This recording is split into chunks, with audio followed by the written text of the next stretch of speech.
All right, Southern Miss. Will Hall returns for his fourth year at head coach.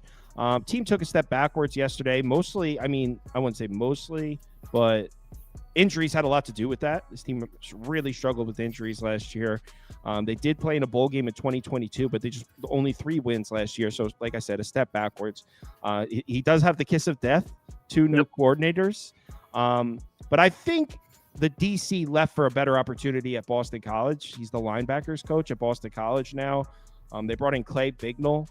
He was the DC at Eastern Illinois last year, and apparently they had one of the better defenses in the FCS. I'm not going to pretend to know much about Eastern Illinois' defense, but they brought in the DC from Eastern Illinois.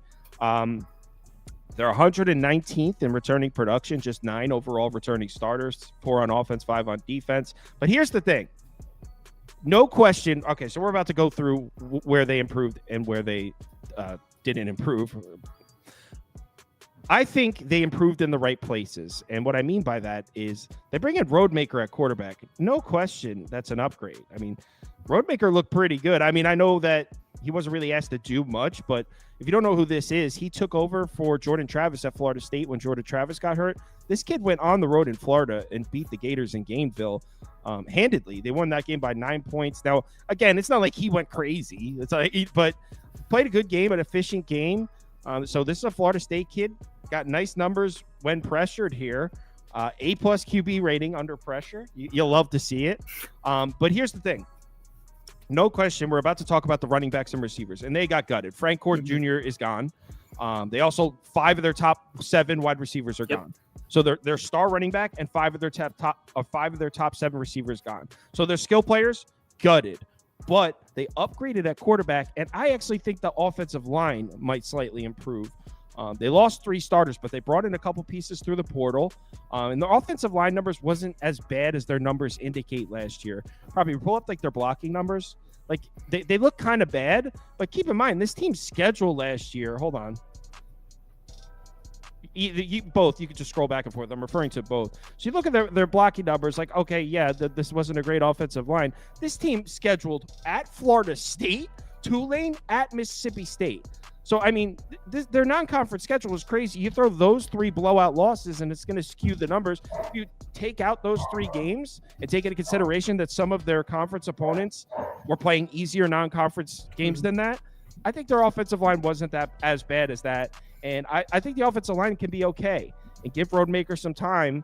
So even though they lost all their their skill positions, I don't know. I don't think it's going to be that bad. And on the defensive side of the ball, this is where the injuries were. So like everything's skewed when you're looking at the numbers. They had 3 defensive backs that suffered season-ending injuries last year.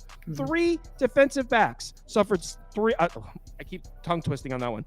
3 defensive backs suffered season-ending injuries last year for Southern Miss. So obviously their numbers from last year are going to look pretty bad. They did lose some people, but 4 of the 6 top defensive linemen are back. They lost a bunch of linebackers, but they did well in the portal, right? I mean, they brought in some guys in the portal. I think Southern. I'm really considering that over 4.5. Obviously, the most likely outcome is 4 wins, but I think 5 wins is super realistic. Yeah, I agree with you on the defense. I thought their portal haul was very good, and that was something that they definitely needed. I don't like the offense at all. I think you need skill position players badly, and they don't have them at all. They all left. And I thought Rodemaker was all right. He was solid. That game against Florida, if you watched it, it was one of the worst football games last season. They couldn't do anything. Nobody was getting past the 50-yard line in that game. He didn't look great at quarterback, but I understand he was playing good teams. He wound up, I think he played in the ACC championship game or got hurt in that game or something. And AJ Duffy had to play the Orange Bowl, which was a mess. But yeah, that was he wasn't great. I'm not overly excited for the offense, but I do think the defense will keep them in some games. It comes down to their portal haul. You said the injuries. I had to make sure when I saw the numbers, I looked at it and I was like, I knew they were bad last year. I knew the defense was bad, but there had to be an explanation, and it was injuries last year. So if you want to give them a little bit slight uptick in what they actually produced on defense, then I would understand the injuries not happening. But I'm a lot like the team prior. I'm way more excited about the defense for this team than the offense. I don't see this offense really moving the ball much at all. Yeah. So, as far as the schedule, do you see 5 wins? No. Oh, no. Lord, no. They're first. I mean, you and I have a similar thought process on Jacksonville State, but I think Jacksonville State gets them, though. If they beat Jacksonville State, they go over 4.5. Yeah, that's the big swing game because they're not. I mean, they're going to start 1 and 2. I might bet this. So if they lose that Jacksonville State game, that's 2-2, right? You agree they'll beat South Florida? No. Whoa. No. You like South Florida? South Florida is a sleeper to go to the playoff this year, dude. No, they're not. Yes, they are. South. Do this then. Yeah, they're not beating. We didn't do South Florida yet. Yeah, I did them. Yeah, I did a preview on them yesterday to get ready. They are. I mean, I felt that way about them already, but boy, they are going to be really good. What? Yeah. So yeah, that's why I was saying I can't find 5 wins on this. I don't know if I find 4. So, I mean, they'd have to really overperform. Wait, you don't think they could beat Marshall? I said 4 wins. 3 or 4 wins would probably be my Marshall, play. South Alabama. Marshall, South Alabama's. Louisiana Monroe. I'll give you those 3, but I can't find another one after that. Southeast Louisiana isn't a win. Well, okay, so 4. I don't know. I think they. Where's your 5th win? I mean, I think they. You're saying USF, but USF is not happening. The 5th win, USF, Louisiana at home, Troy. I think one of those 3 could be winnable. I would lean over for me. All right, but I mean, I would go heavy under for this team.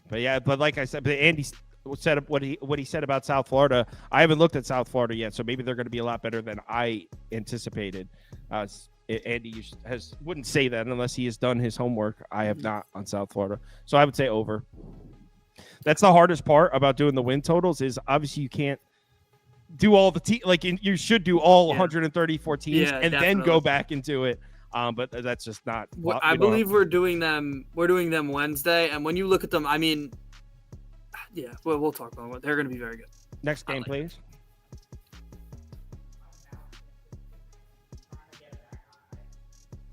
Oh, I see it on my screen. Okay. So James Madison. This is an interesting.